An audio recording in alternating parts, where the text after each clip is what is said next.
Cuento de Navidad, escrito por Charles Dickens. Tercera estrofa. Se despertó a causa de un sonoro ronquido. Incorporándose en el lecho, trató de recoger sus ideas. No hubo precisión de advertirle que el reloj iba a dar la 1.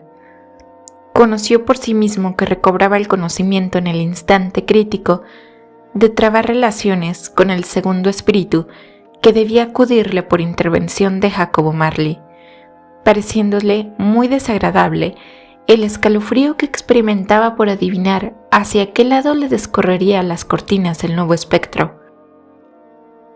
Las descorrió él mismo, y reclinando la cabeza sobre las almohadas, se puso ojo a visor, porque deseaba afrontar denodadamente al espíritu, así que se le apreciese, y no ser sorprendido ni que le embargase una emoción demasiado viva. Hay personas de espíritu despreocupado, hechas a no dudar de nada, que se ríen de toda clase de impresiones, que se consideran en todos los momentos a la altura de las circunstancias, que se hablan de su inquebrantable valor en frente de las aventuras más imprevistas, y se declaran preparados a todo, desde jugar a cara o cruz hasta comprometerse en un lance de honor. Creo que se apellidan de esta manera al suicidio. Entre estos dos extremos, aunque separados a no dudarlo por anchuroso espacio, existen infinidad de variedades. Sin que Scrooge fuera un matón como los que acabo de indicar, no puedo menos de rogaros que veáis en él a una persona que estaba muy resuelta a desafiar un limitado número de extrañas y fantásticas apariciones, y a no admirarse absolutamente de nada, ya se tratase de un inofensivo niño en su cuna, ya de un rinoceronte. Pero si estaba preparado para casi todo, no lo estaba en realidad para no esperar nada, y por eso cuando el reloj dio la 1 sin que apareciese ningún espíritu, se apoderó de él un escalofrío violento y se puso a temblar con todo su cuerpo. Transcurrieron 5 minutos, 10 minutos, un cuarto de hora y nada se veía. Durante aquel tiempo permaneció tendido en la cama, sobre la que se reunían, como sobre un punto central, los rayos de una luz rojiza que lo iluminó completamente al dar la 1. Esta luz por sí sola le producía más alarma que una docena de aparecidos, porque no podía comprender ni la significación ni la causa, y hasta se figuraba que era víctima de una combustión espontánea, sin el consuelo de saberlo. A lo último comenzó a pensar, como vos y yo lo hubiéramos hecho desde luego, porque la persona que nos encuentra en una situación difícil es quien sabe lo que se debería hacer y lo que se hubiera hecho. A lo último, digo, comenzó a pensar que el misterioso foco del fantástico resplandor podría estar en el aposento inmediato, de donde, a juzgar por el rastro lumínico, parecía venir. Esta idea se apoderó con tanta fuerza de Scrooge que se levantó sobre la marcha y poniéndose las zapatillas fue suavemente hacia la puerta. En el momento en que ponía la mano sobre el picaporte, una extraña voz lo llamó por su nombre y le excitó a que entrase. Obedeció. Aquel era efectivamente su salón, no había duda, pero transformado de una manera admirable. Las paredes y el techo estaban magníficamente decorados de verde follaje. Aquello parecía un verdadero bosque, lleno en su fronda de bayas relucientes y carmesís. Las lustrosas hojas del acebo y de la hiedra reflejaban la luz como si fueran espejillos. En la chimenea brillaban un bien nutrido fuego, como no lo había conocido nunca en la época de Marley y en la de Scrooge. Amontonado sobre el suelo y formando como una especie de trono, había pavos, gansos, caza menor de toda la clase, carnes frías, cochinillos de leche, jamones, varas de longaniza, pasteles de picadillo, de pasas, barriles de ostras, castañas asadas, carmeneas manzanas, jugosas naranjas, suculentas peras, tortas de rey y tazas de humeante ponche que oscureciera con sus deliciosas emanaciones la atmósfera del salón. Un gigante, de festivo aspecto, de simpática presencia, estaba echado con la mayor comodidad en aquella cama, teniendo en la mano una antorcha encendida, muy semejante al cuerno de la abundancia. La elevó por encima de su cabeza, a fin que alumbrase bien a Scrooge, cuando éste entreabrió la puerta para ver aquello. «Adelante, no tengáis miedo de trabar relaciones conmigo». Scrooge entró tímidamente, haciendo una reverencia al espíritu. Ya no era el ceñudo Scrooge de antaño, y aunque las miradas del fantasma expresaban un carácter benévolo, bajó ante las de éste las suyas. «Soy el espíritu de la Navidad presente», dijo el fantasma, «miradme bien». Scrooge obedeció respetuosamente. El espectro vestía una sencilla túnica de color verde oscuro, orlada de una piel blanca. La llevaba tan descuidadamente puesta que su ancho pecho parecía al descubierto, como si despreciase revestirse de ningún artificio. Los pies, que se veían por debajo de los anchos pliegues de la túnica, estaban igualmente desnudos. Ceñida a la cabeza una corona de hojas de acebo sembradas de brillantes carambanos. Las largas quedejas de su oscuro cabello pendían libremente. Su rostro respiraba franqueza, sus miradas eran expresivas, su mano generosa, su voz alegre, y sus ademanes despojados de toda ficción.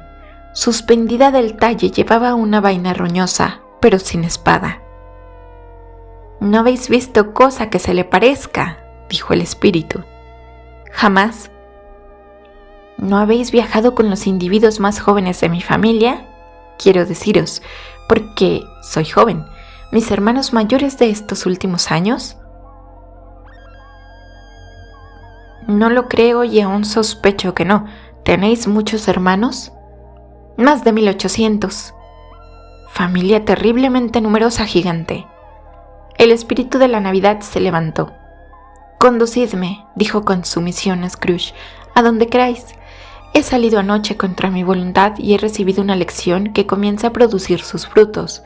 Si esta noche tenéis alguna cosa que enseñarme, os prometo que la aprovecharé. Tocad mi vestido». Scrooge cumplió la orden y se agarró a la túnica. Inmediatamente se desvaneció aquel conjunto de comestibles que en el salón había. El aposento, la luz rojiza, hasta la misma noche desaparecieron también, y los viajeros se encontraron en las calles de la ciudad la mañana de Navidad, cuando las gentes, bajo la impresión de un frío algo vivo, producían por todas partes una especie de música discordante, raspando la nieve amontonada delante de las casas o barriéndola de los canelones, de donde se precipitaba en la calle con inmensa satisfacción de los niños, que creían ver en aquello como avalanchas en pequeño.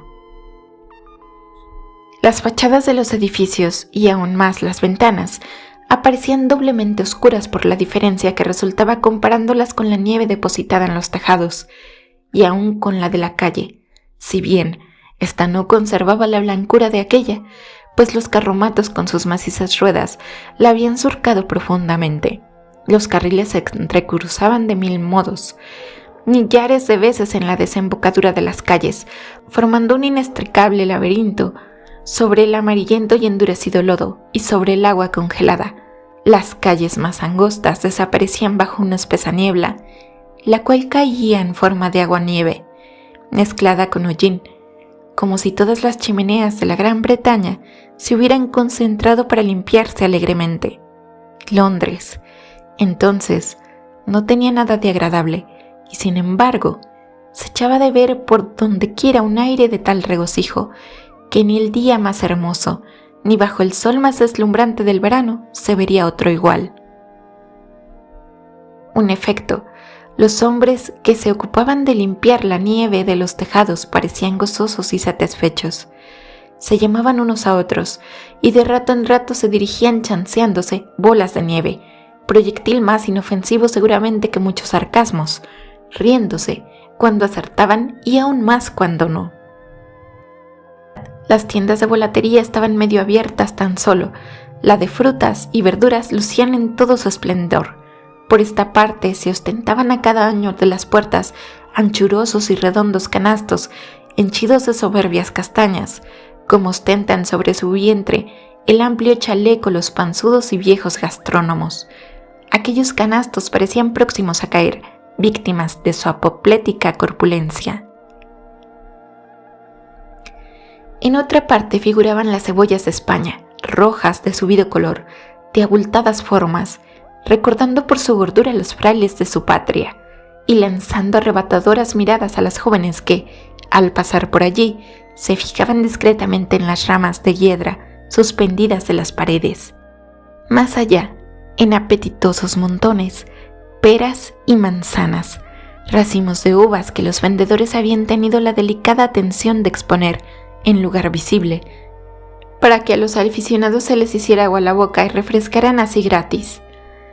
Pilas de avellanas musgosas y morenas que traían a la memoria los paseos en el bosque, donde se hunde uno hasta el tobillo en las hojas secas.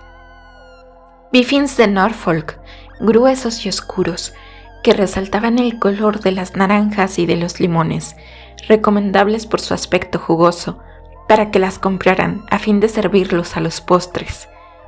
Los peces de oro y de plata, expuestos en peceras, en medio de aquellos productos escogidos, si bien individuos de una raza triste y apática, parecían advertir, aunque peces, que sucedía algo extraordinario, porque giraban por su estrecho recinto con estúpida agitación. Y los ultramarinos, sus tiendas estaban casi cerradas, excepto un tablero o dos, pero qué magníficas cosas se podían ver por las aberturas de estos.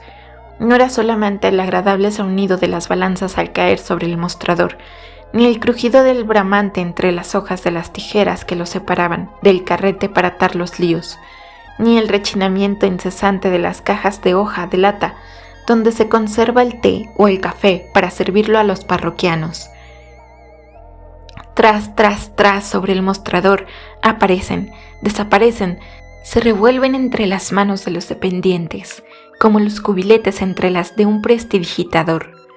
Allí no se debía fijar uno especialmente en el aroma del té y del café tan agradables al olfato, las pasas hermosas y abundantes, las almendras tan blancas, las cañas de canela tan largas y rectas, las demás especias tan gustosas, las frutas confitadas y envueltas en azúcar candy, a cuya sola vista los curiosos se chupaban el dedo, los jugosos y gruesos higos, las ciruelas de toura y de ajén, de suave color rojo y gusto ácido, en sus ricas estillas, y por último, todo lo que allí había adornado con su traje de fiesta llamaba la atención. Era preciso ver a los afanosos parroquianos realizar los proyectos que habían formado para aquel día, empujarse, tropezarse violentamente con la banasta de las provisiones, olvidándose a lo mejor de sus compras, volviendo a buscarlas precipitadamente, comiendo otras equivocaciones, pero sin perder el buen humor, entre tanto que el dueño de la tienda y sus dependientes daban tantas muestras de amabilidad y de franqueza que no había más que pedir. Pero luego llamaron las campanas de la iglesia y de las capillas a que se acudiese a los oficios. Bandadas de gentes vestidas con sus mejores trajes, con muestras de júbilo y ocupando de lado a lado las calles, acudieron al llamamiento. A la vez, desembocando de las callejuelas laterales de los pasadizos, se dirigieron a un gran número de personas a los hornos para que se les asaran las comidas. Esto inspiró un interés grandísimo al espíritu, porque situándose con Scrooge a la puerta de una tajona, levantaba la tapadera de platos a medida que los iban llevando, y como que los regaba de incienso con su antorcha bien extraordinaria en verdad, porque en 2 ocasiones, habiéndose tropezado un poco bruscamente, alguno de los portadores de comidas, a causa de la prisa que llevaba, dejó caer sobre ellos unas pocas gotas de agua, e inmediatamente los enojados tomaron a risa el fracaso, diciendo que era una vergüenza reñir en Navidad, y nada más cierto. Dios mío, nada más cierto. Poco a poco fueron cesando las campanas y las tajonas se cerraron, pero quedaron como placer anticipado de las comidas, de los progresos que iban haciendo, en el vapor que se difundía por el aire, escapándose de los encendidos hornos. ¿Tienen alguna virtud particular las gotas que se desprenden de vuestra antorcha?, preguntó Scrooge. Seguramente, mi virtud. ¿Puede comunicarse a toda clase de comida hoy? A toda clase de manjar, ofrecido de buen corazón y particularmente a las personas más pobres. ¿Y por qué a las más pobres? Porque son las que tienen mayor necesidad. Espíritu, dijo Scrooge después de meditar un rato. Estoy admirado de que los seres que se agitan en las esferas suprasensibles, que espíritus como vosotros, se hayan encargado de una comisión poco caritativa, la de privar a esas pobres gentes de las ocasiones que se les ofrecen de disfrutar un placer inocente. «Yo», exclamó el espíritu. «Sí, porque les priváis de medios de comer cada 8 días en el día en que se puede decir verdaderamente que comen. ¿No es positivo?» «¿Yo?» «Ciertamente, ¿no consiste en vosotros que esos hornos se cierren en el día del sábado? ¿No resulta entonces lo que yo he dicho?» ¿Yo busco eso? Perdóneme si me he equivocado, eso se hace en vuestro nombre, o por lo menos en el de vuestra familia. «Ay», dijo el espíritu, «en la tierra donde habitáis, hombres que abrigan la presunción de convencernos y que se sirven de nuestro nombre para satisfacer sus culpables pasiones, el orgullo, la perversidad, el odio, la envidia, la mojigatería, el egoísmo, pero son tan ajenos a nosotros y a nuestra familia como si no hubieran nacido nunca. Acordaos de esto y otra vez hacedles responsables de lo que hagan y no a nosotros». Scrooge se lo prometió, y de seguida se trasladaron siempre invisibles a los arrabales de la ciudad. En el espíritu residía una facultad maravillosa, y Scrooge lo advirtió en la tajona: la de poder sin inconveniente, y a pesar de su gigantesca estatura, acomodaron a todos los lugares sin que bajo el techo menos elevado pudiesen nada de su elegancia, de su natural majestad, como si se encontrase dentro de la bóveda más elevada de un palacio. Impulsado acaso por el gusto que tenía el espíritu en demostrar esa facultad suya, o por su naturaleza benévola y generosa para con los pobres, condujo a Scrooge al domicilio de su dependiente. Al atravesar los umbrales sonrió el espíritu y se detuvo para cejar una bendición, regando además con la antorcha el humilde recinto de Bob Cratchit. Eso es, Bob no tenía más que 15 bob por semana.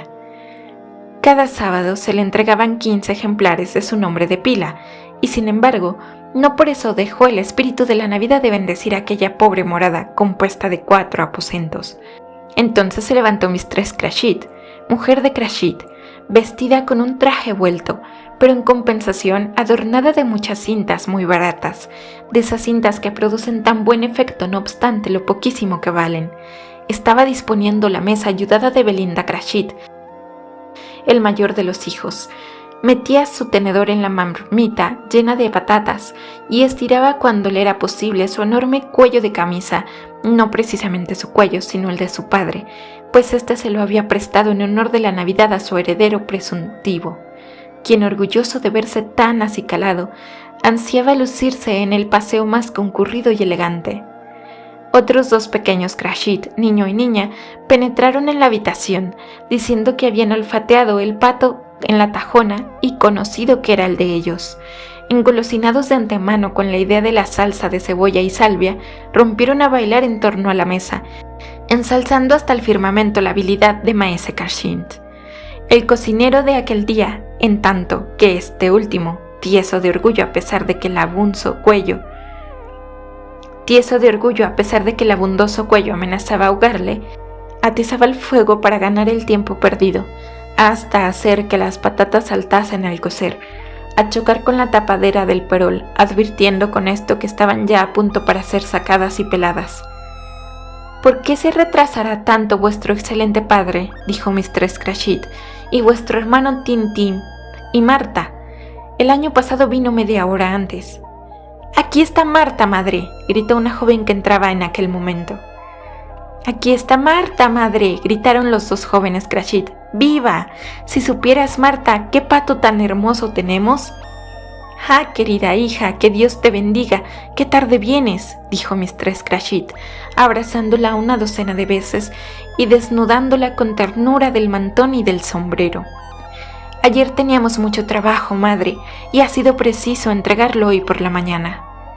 «Bien, bien, no pensemos en ello, puesto que estás aquí. Acércate a la chimenea y caliéntate».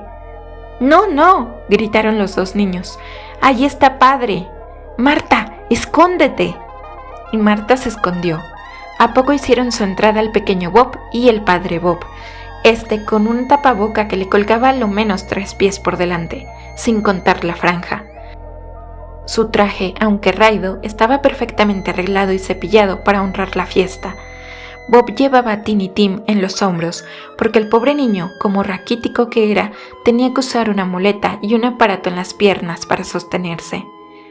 «¿Dónde está nuestra Marta?», preguntó Bob mirando a todos lados. «¿No viene?», dijo Mistress Crachit. «¿Que no viene?», exclamó Bob, poseído de un abatimiento repentino y perdiendo de un golpe todo regocijo con que había traído a Tiny Tim de la iglesia, como si hubiera sido su caballo. «¿No viene para celebrar la Navidad?». Marta no pudo resistir verlo contrariado de aquella manera, ni aun en chanza, y salió presurosa del escondite, donde se hallaba detrás de la puerta del gabinete, para coarse en brazos de su padre, mientras que los dos pequeños se apoderaban de Tiny para llevarlo al cuarto de lavado, a fin de que oyese el hervor que hacía el pudín dentro del perol. «¿Qué tal se ha portado el pequeño Tiny?», preguntó Mistress Crachit, después de burlarse de la credulidad de su marido y que éste hubo abrazado a su hija. «Como una alhaja y más todavía, en la necesidad en que se encuentra de estar mucho tiempo sentado y solo, la reflexión madura mucho en él. Y no puedes imaginarte los pensamientos que le ocurren. Me decía al volver que confiaba en haber sido notado por los asistentes a la iglesia, en atención a que es cojo, y a que los cristianos deben tener gusto de recordar en días como este al que devolvía a los cojos las piernas y a los ciegos la vista». La voz de Bob revelaba una intensa emoción al repetir estas palabras. Aún fue mayor cuando añadió que Tiny se robustecía cada vez más. Se oyó en esto el ruido de una calzada sobre el pavimento, la pequeña muleta del niño, el cual entró en compañía de sus dos hermanos.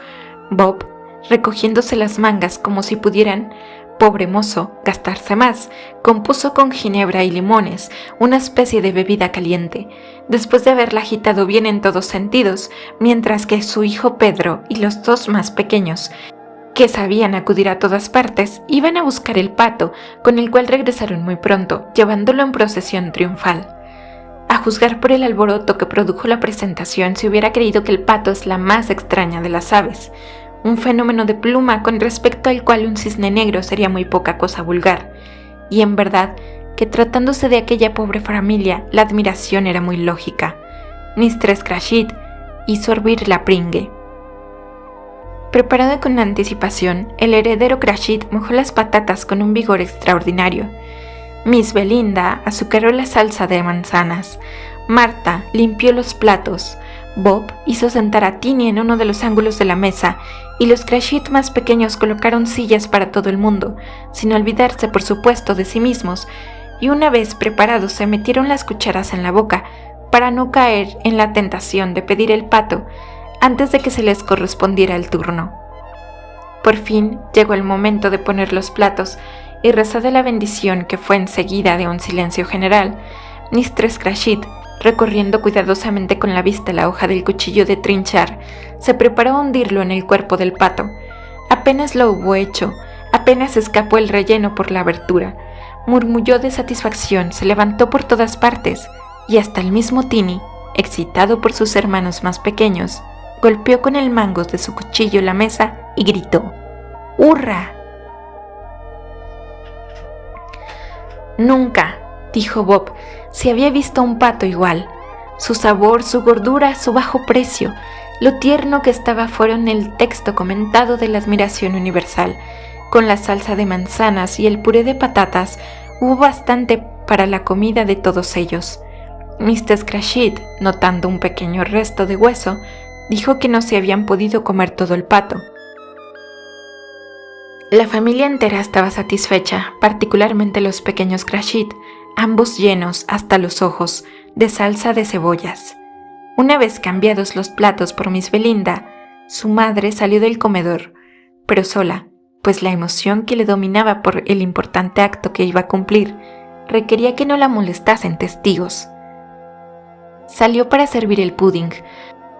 ¡Oh, qué vapor tan espeso! Sin duda había sacado el pudding del caldero. ¡Qué mezcla de perfumes tan apetitosos, de esos perfumes que recuerdan el restaurante, la pastelería de la casa de al lado! Era el pudding, después de medio minuto escaso de ausencia. Mistress Crachit, con la cara encendida, sonriente y triunfante, volvió a la mesa en la que se presentó el pudding, y muy parecido a una bala de cañón en lo duro y firme, y flotando en media azumbre de aguardiente encendido, y todo coronado por la rama de acebo, símbolo de la Navidad. ¡Qué maravilloso pudding!, Bob Cratchit dijo, de una manera formal y seria, que lo consideraba como la obra maestra de Mistress Cratchit desde que se había casado, a lo que respondió la interesada, que ahora ya no tenía ese peso sobre el corazón. Confesaba las dudas que había tenido acerca de su tino en echar la harina. Todos experimentaron la necesidad de decir algo, pero ninguno se cuidó. Si tuvo tal idea de decir que era un pudding bien pequeño para tan numerosa familia, verdaderamente hubiera sido muy feo pensarlo o decirlo. Ningún Cratchit hubiera dejado de sonrojarse de vergüenza. Así que terminó la comida, quitaron los manteles, fue barrida la estancia y reanimada la chimenea. Se probó el grog compuesto por Bob y lo encontraron excelente. Colocaron en la mesa manzanas y naranjas y entró el rescoldo un buen pequeño puñado de castañas. A seguida la familia se arregló alrededor de la chimenea en círculo, como decía Cratchit, en vez de semicírculo, y prepararon toda la cristalería de la familia, consistente en 2 vasos y una pequeña taza de servir crema sin asa. Y esto que importaba, no por eso dejaban de contener el hirviente licor, como si hubieran sido vasos de oro. Y Bob escanció la bebida radiante de júbilo, mientras que las castañas se asaban resquebrajándose con el ruido al calor del fuego. Entonces Bob pronunció este brindis: «Felices Pascuas para todos nosotros y nuestros amigos, que Dios nos bendiga». Y toda la familia contestó unánimemente: «Que Dios bendiga a cada uno de nosotros», dijo Tiny, el último de todos. Estaba sentado en un taburete cerca de su padre. Bob le tenía cogida la descarada mano, como si hubiera querido darle una muestra especial de ternura, y acercándolo a su lado, de miedo que se lo quitasen. «Espíritu», dijo Scrooge con un interés que hasta entonces no había manifestado, «decidme si Tiny vivirá». «Veo un sitio desocupado en el seno de esa pobre familia y una muleta sin dueño, cuidadosamente conservada. Si mi sucesor no altera el curso de las cosas, morirá el niño». «No, no, buen espíritu, no, decid que viva». «Si mi sucesor no altera el curso de las cosas en esas imágenes que descubren el porvenir, ninguno de mi raza verá a ese niño. Si muere, disminuirá así el excedente de la población». Scrooge bajó la cabeza cuando oyó al espíritu repetir aquellas palabras, y el dolor y el remordimiento se apoderaron de él. «Hombre», añadió el espíritu, «si poseéis un corazón de hombre y no de piedra, dejad de valeros de esa jerigonza despreciable hasta que sepáis lo que es ese excedente y dónde se encuentra. ¿Os atreveríais a señalar los hombres que deben vivir y los que deben morir? Es muy posible que a los ojos de Dios seáis menos digno de vivir que millones de criaturas semejantes al hijo de ese pobre hombre. Dios mío, que un insecto oculto entre las hojas diga que hay demasiados insectos vivientes, refiriéndose a sus famélicos hermanos que se revuelcan en el polvo». Scrooge se humilló ante la reprimenda del espíritu y temblando bajó los ojos. Pronto los levantó oyendo pronunciar su nombre. «A Mr. Scrooge», dijo Bob, «bebamos a la salud de él, puesto que le debemos este humilde festín». «Buen principal esta», exclamó Mistress Cratchit, roja de cólera. «Quisiera verlo aquí para servirle un plato de mi gusto. Buen apetito había de tener para comerlo». «Querida mía», dijo Bob, «los hijos, la Navidad. Se necesita que nos encontremos en tal día para beber a la salud de un hombre tan aborrecible, tan avaro, tan duro como Mr. Scrooge. Ya sabéis qué es todo eso. Ninguno lo puedes decir mejor que vos, mi pobre marido». «Querida mía», insistió dulcemente Bob, «el día de Navidad. Beberé a su salud por amor a vos y en honra del día, mas no por él. Le deseo pues larga vida, felices Pascuas y dichoso año.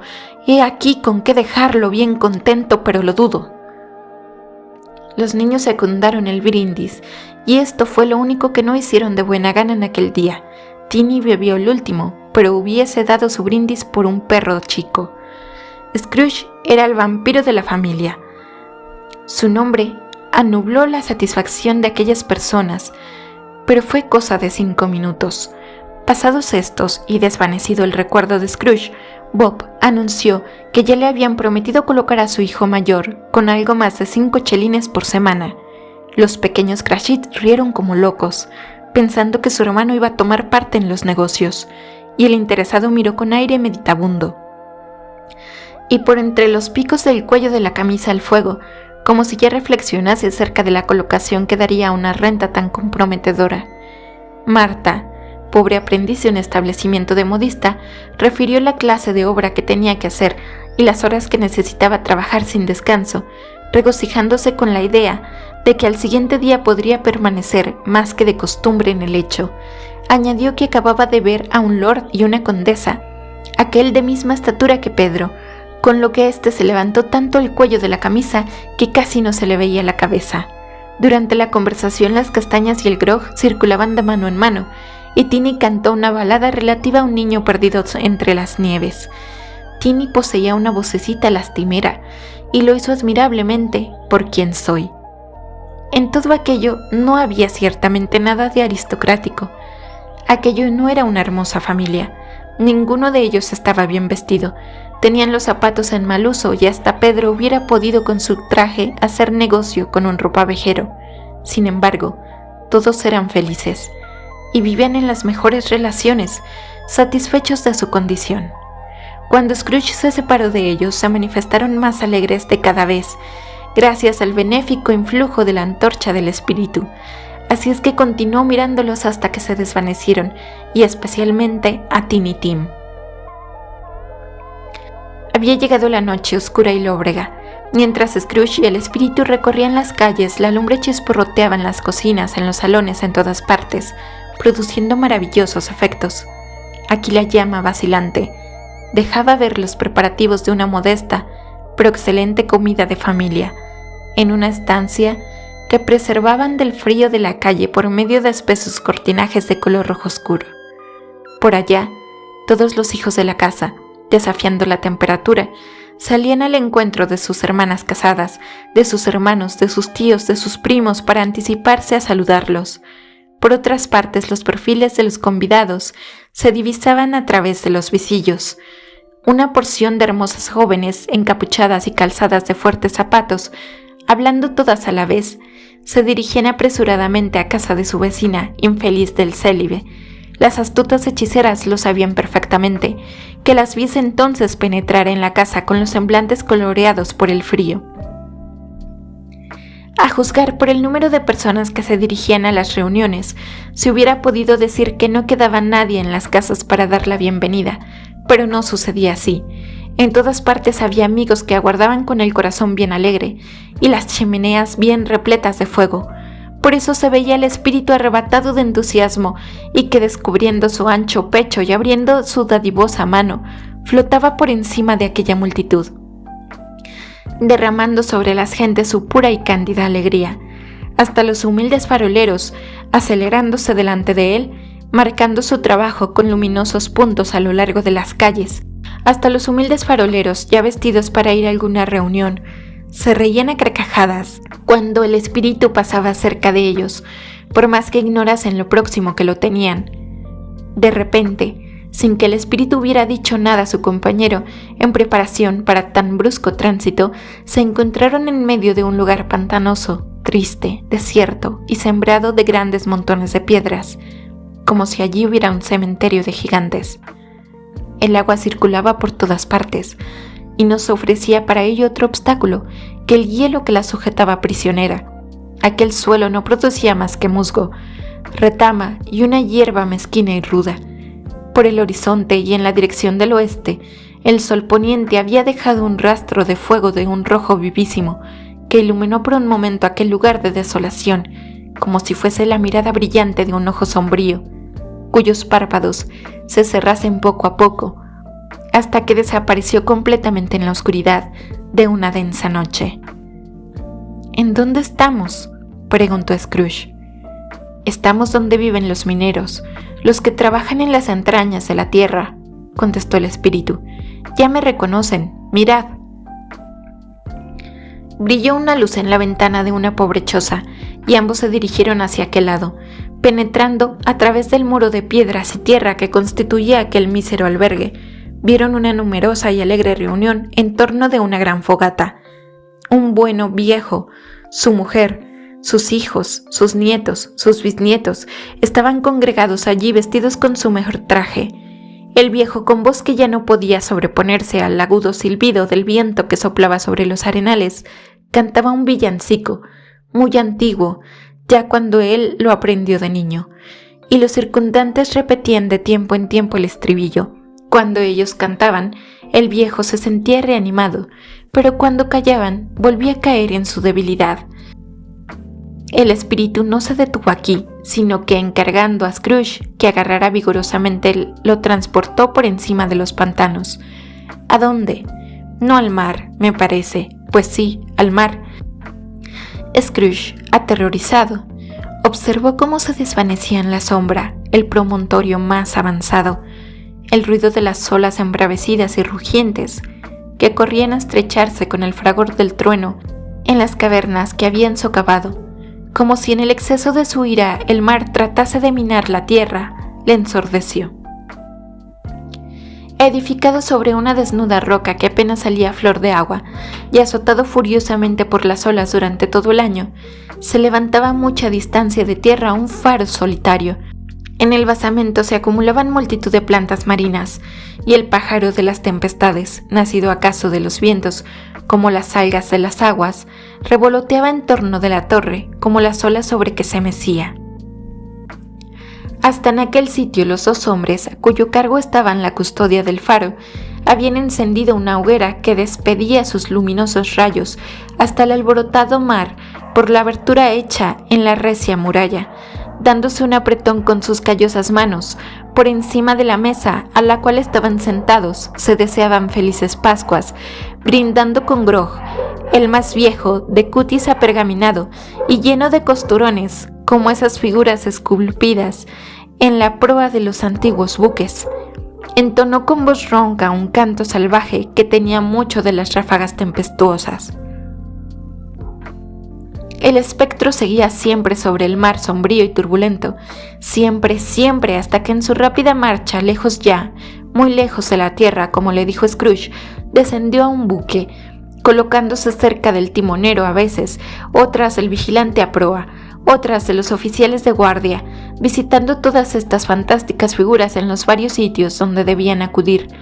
Todos ellos tarareaban una canción alusiva al día, pensaban en la Navidad, recordaban a sus compañeros, otras de que habían disfrutado, contando siempre con volver al seno de sus familias. Todos a bordo, despiertos o dormidos, buenos o malos, habían estado más cariñosos entre sí que durante el resto del año. Todos se habían comunicado sus alegrías, todos se habían acordado de sus parientes o amigos, esperando que éstos se acordasen también.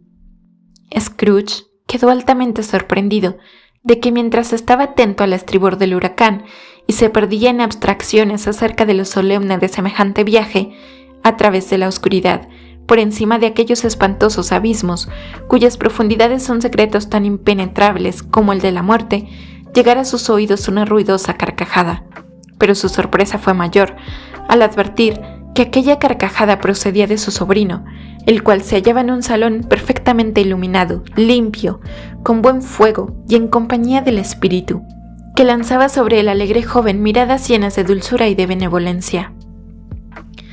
Si os sucede por una casualidad poco probable que os encontréis con un hombre que sepa reír de mejor gana que el sobrino de Scrooge, os digo que desearía trabar relaciones con él. Hacedme el favor de presentármelo y entablaré amistad. Por una dichosa, justa y noble compensación en las cosas del mundo, aunque las enfermedades y los pesares son contagiosos, lo es más la risa y el buen humor. Mientras el sobrino de Scrooge se reía según he indicado, apretándose los ijares e imprimiendo a su cara las muecas más extravagantes, la sobrina de Scrooge, sobrina por afinidad, se reía de tan buena gana como su marido. Los amigos que con ellos estaban no hacían menos y acompañaban en la risa a más y mejor. Bajo palabra de honor, os aseguro, decía el sobrino, que ha proferido la palabra, que la Navidad es una tontería, e indudablemente esa era su convicción. Tanto más vergonzoso para él, dijo la mujer indignada. Por eso me gustan las mujeres, no hacen nada a medias, todo lo toman por serio. La sobrina de Scrooge era bonita, excesivamente bonita, con su encantador rostro, con su aire sencillo y cándido, con su arrebatadora boquita hecha para ser besada, y que indudablemente lo era a menudo, con sus mejillas llenas de pequeños hoyuelos, con sus ojos los más expresivos que pueden verse en fisionomía de mujer. En una palabra, su belleza tenía tal vez algo de provocativa, pero revelando que se hallaba dispuesta a dar una satisfacción, sí, satisfacción completa. «Es muy chusco ese hombre», dijo el sobrino de Scrooge. «En verdad podría hacerse más simpático, pero como sus defectos constituyen su propio castigo, nada tengo que decir en contra de eso». «Creo que es muy opulento, Federico», dijo la sobrina. «A lo menos eso me habéis dicho». «¿Qué importa su riqueza, mi querida amiga?», replicó el marido. «Para maldita cosa que le sirve. Ni aun para hacer bien a nadie, ni a sí mismo, ni siquiera tiene la satisfacción de pensar. Ja, ja, ja, que nosotros nos hemos de aprovechar pronto de ella». «Ni aun con eso puedo sufrirlo», continuó la sobrina, a cuya opinión se adhirieron sus hermanas y las demás señoras concurrentes. «Pues yo soy más tolerante, me aflijo por él, y nunca le desearé mal, aunque tenga gana, porque quien padece de sus genialidades y de su mal humor es él y solo él. Y lo que digo no es porque se le haya puesto en la cabeza rehusar mi convite, pues al fin de aceptarlo se hubiera encontrado con una comida detestable». «¿De veras? Pues yo creo que se ha perdido una buena comida», exclamó su mujer, interrumpiéndole. Los convidados fueron de la misma opinión, y necesariamente eran personas muy autorizadas para decirlo, porque acababan de saborearla. «Me alegro de saberlo», repuso el sobrino de Scrooge, «porque no tengo mucha confianza en el talento de estas jóvenes caseras. ¿Qué opinas, Topper?» Topper tenía los ojos puestos en una de las cuñaditas de Scrooge, y respondió que un célibe era un miserable paria, a quien no le asistía el derecho de emitir opinión sobre tal materia, a cuyas palabras la cuñada del sobrino de Scrooge, aquella joven tan regordetilla que veía un extremo con pañoleta de encajes, no la que lleva un ramo de rosas, se puso sofocada. «Seguid con lo que estabais haciendo, Federico», dijo su mujer dando unas palmadas. «Nunca acaba lo que ha comenzado. ¡Qué ridículo es eso!». El sobrino de Scrooge soltó una carcajada de nuevo, y como era imposible librarse del contagio, aunque la joven regordeta trataba de hacerlo poniéndose a aspirar el frasco de sales, todos siguieron el ejemplo del joven. Me proponía únicamente decir que mi tío, presentándome tan mala cara y negándose a venir con nosotros, ha perdido algunos momentos de placer que le hubieran venido muy bien. Indudablemente se ha privado de una compañía mucho más agradable que sus pensamientos, que un mostrador húmedo y que sus polvorientas habitaciones. Esto no quita para que todos los años le invite de la misma manera, plázcale o no, porque tengo lástima de él. Dueño es, si así le parece, de burlarse de la Navidad, pero no podrá menos de formar buena opinión de mí cuando me vea presentarme a él todos los años, diciéndole con mi acostumbrado buen humor: «Mi querido tío, ¿qué tal os va?». Si esto pudiera inspirarle a la idea de aumentar el sueldo de su dependiente hasta 44 libras esterlinas, se habría conseguido algo. No sé, pero se me figura que ayer lo ha quebrantado». Al oír aquello, todos los concurrentes se rieron, pareciéndoles que era sobrada pretensión la de haber conseguido quebrantar a Scrooge, pero como el sobrino era de bellísimo genio y no se cuidaba de saber por qué se reían con tal que se rieran, aún los animó haciendo circular las botellas. Después del té hubo un poco de música, porque los convidados, aquellos, constituían una familia de músicas, que entendían perfectamente lo de cantar arias y ritornelos, sobre todo Topper, que sabía lanzar su gruesa voz de bajo como un artista consumado, sin que se le hincharan las venas de la frente y sin ponerse rojo como un cangrejo. La sobrina de Scrooge tenía bien el arpa. Entre otras piezas ejecutó una cancioncilla, una cosa insignificante que hubierais aprendido a tararear en 2 minutos, pero que era justamente la favorita de la joven, que tiempos atrás fue en busca de Scrooge al colegio, como el fantasma de la Navidad se lo había hecho a la memoria. ante aquellas tan conocidas notas recordó de nuevo a Scrooge todo lo que el espectro le representara, y más enternecido cada vez, consideró que si hubiera tenido la dicha de oír frecuentemente aquella insignificante cancioncilla, habría podido conocer mejor lo que de grato encierran las dulces afecciones de la existencia y cultivándolas, empresa algo más meritoria que la de cavar con impaciencia de sepulturero su fosa, según ocurrió con Marley. No tan solo la música ocupó a aquellos convidados. Al cabo de rato se jugó a juegos de prendas porque es conveniente volver a los días de la niñez, y sobre todo teniendo en cuenta que la Navidad es una fiesta establecida por un Dios niño. Atención, se dio principio por gallina ciega. Oh, y qué tramposo está Tropper. Hace como que no ve, pero perder cuidado. Ya sabe bien a dónde dirigirse. Estoy seguro de que se ha puesto de acuerdo con el sobrino de Scrooge, pero sin conseguir engañar al espíritu de la Navidad allí presente. La manera como el pretendido ciego persigue a la regordetilla de la pañoleta es un insulto positivo que se dirige a la credulidad humana. Por más que ella se coloque detrás del guardafuego o encima de las sillas, o al amparo del piano o encima de las sillas, o al amparo del piano o entre los cortinajes, a riesgo de asfixiarse, a todas partes donde va ella, va él también. Siempre sabe dónde tropezar con la regordetilla. No quiere coger a nadie más, y aunque le salgáis al paso, como algunos lo han hecho a propósito, hará como que os quiere agarrar, pero con tal torpeza que no pueden engañarnos, y luego se dirigirá hacia donde se oculta la regordetilla.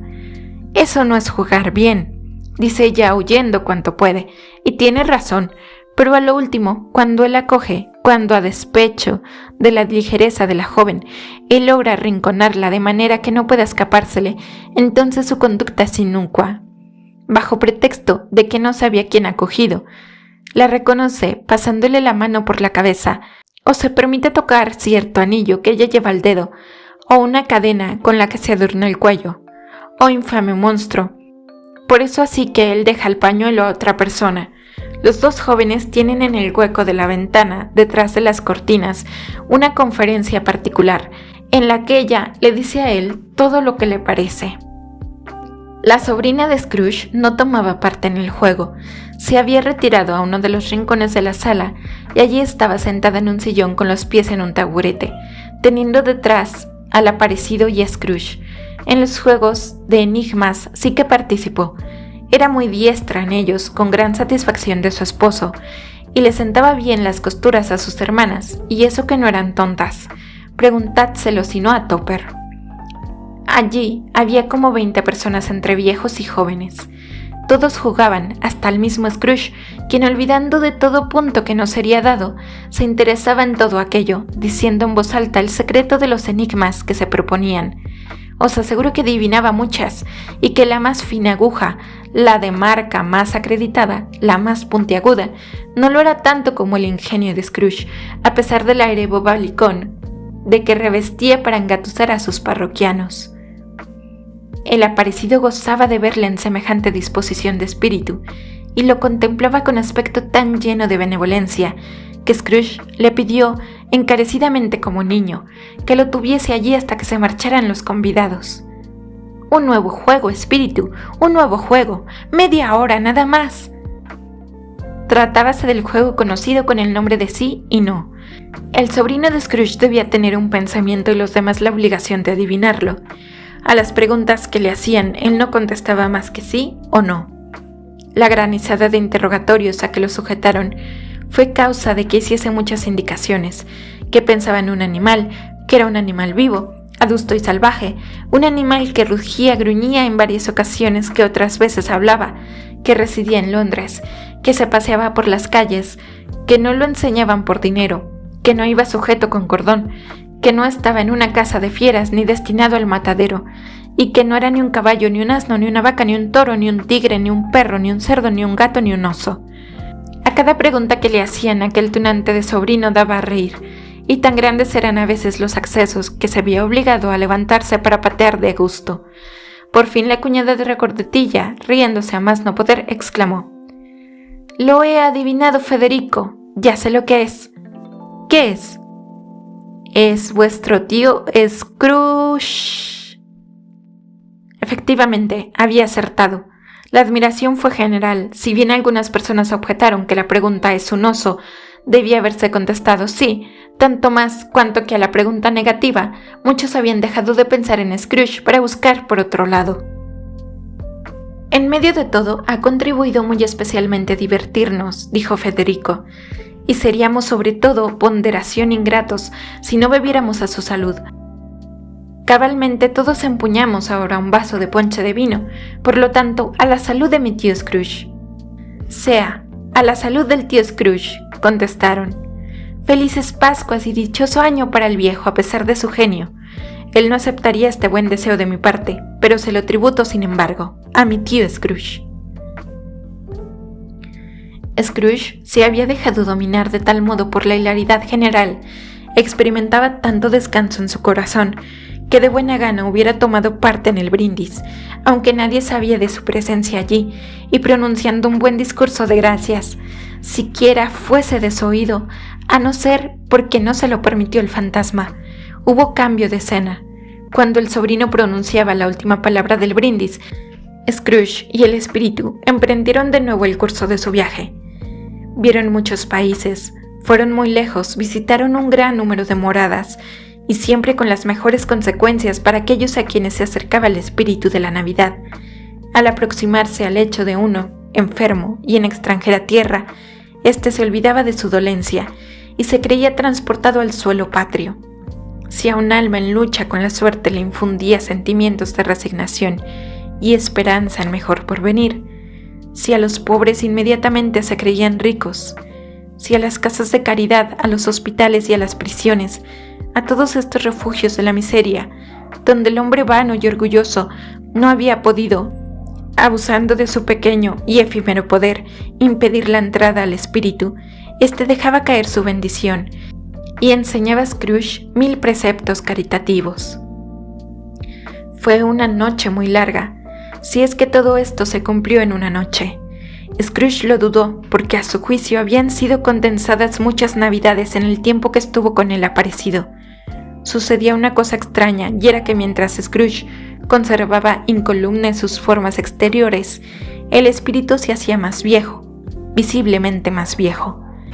Scrooge advirtió la transformación, mas no dijo nada, hasta que al salir de un recinto donde varios niños celebraban la fiesta de Reyes, miró al espíritu. Así que se encontraron solos, y vio lo mucho que había encanecido. ¿Tan corta es la vida de los espíritus? La mía es muy breve en este mundo, contestó el espectro. Termina hoy por la noche. ¿Esta noche? Esta noche, a las 12. Oíd, la hora se acerca. A la sazón daba el reloj los 3/4 para las 12. Dispensadme si es que soy indiscreto, dijo Scrooge, que consideraba atentamente la vestidura del espíritu. Veo algo extraño que sale de debajo de vuestra túnica y que no es vuestro. ¿Es un pie o una garra? Podría ser garra si se fuera a juzgar por la carne que la cubre, contestó el espíritu. Mirad. Y de los pliegues de la túnica sacó 2 niños, 2 míseros seres que se arrodillaron a sus pies y se agarraron a su vestido. «¡Oh, hombre, mira, mira tus pies!», exclamó el espíritu. Eran un niño y una niña, amarillos, flacos, cubiertos de andrajos de fisonomía ceñuda, feroz aunque servil en su abyección. En vez de la graciosa juventud que hubiera debido haber, frescas y redondas sus mejillas, con hermosos colores, una mano seca y descarnada como la del tiempo, las había puesto rugosas, escuálidas y descoloridas. Aquellos rostros que hubieran podido asemejarse a los de los ángeles, parecían como de demonios, hasta en las miradas tan torvas que lanzaban. Ningún cambio, ninguna descomposición de la especie humana, en ningún grado, hasta en los misterios más recónditos de la naturaleza, han producido monstruos tan horrorosos y terribles. Scrooge retrocedió, pálido y lleno de espanto, no queriendo ofender al espíritu, padre acaso de aquellos infelices seres. Probó a decir que eran unos niños hermosos, pero las palabras se le detuvieron en la garganta, por no hacerse cómplices de una mentira tan atroz. «Espíritu, ¿son vuestros hijos?». Scrooge no pudo añadir más. Son los de los hombres, contestó el espíritu contemplándolos, y me piden auxilio para quejarse de sus padres. El de allá es la ignorancia y el de aquí la miseria. Preservaos del uno y del otro y de toda su descendencia, pero sobre todo del primero, porque sobre su frente veo escrito condenación. Apresúrate, Babilonia, continuó extendiendo la mano sobre la ciudad. Apresúrate a que desaparezca esa palabra que te condena más que a él. A ti a la ruina, a él a la desdicha. Atrévete a decir que no eres culpable. Calumnia a los que te acusan.